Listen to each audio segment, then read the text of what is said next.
मंडळी, विदर्भात सध्या सूर्य अक्षरशः आग ओकतोय.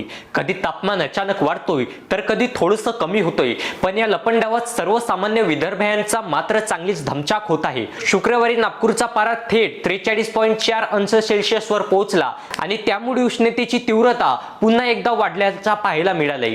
रस्त्यावर दुपारच्या वेळेत अक्षरशः शुकशुकाट दिसतोय. इतकंच नाही तर काही ठिकाणी प्रचंड उष्णतेमुळे वाहनांना आग लागण्याची घटनाही समोर आल्या आहेत. हवामान विभागाने नागपूरसह संपूर्ण विदर्भासाठी पुढील 3 दिवस येलो अलर्ट जारी केला आहे. म्हणजे उष्णतेची लाट आणखी तीव्र होण्याची शक्यता आहे. आगामी दिवसात तापमानाचा पारा आणखी भडकू शकतो असा इशारा हवामान विभागाने दिला आहे. या वाढत्या तापमानामुळे सर्वात मोठा धोका आहे तो म्हणजे उष्माघाताचा. शासकीय रुग्णालये आणि आरोग्य केंद्रांमध्ये उष्माघाताचा उपचार कक्ष सज्ज केले जात आहेत. पण फक्त सरकारवर अवलंबून राहून चालणार नाही. नागरिकांना स्वतःही काळजी घेणे तितकंच महत्त्वाचं आहे.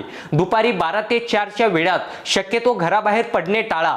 भरपूर पाणी प्या, डोक्यावर टोपी किंवा कापड वापरा आणि लहान मुलं तसेच ज्येष्ठ नागरिकांसाठी विशेष काळजी घ्या. कारण सध्या विदर्भात फक्त तापमान वाढलेलं नाही तर धोक्याची घंटाही वाजू लागली आहे. त्यामुळे सावध राहा, सुरक्षित राहा.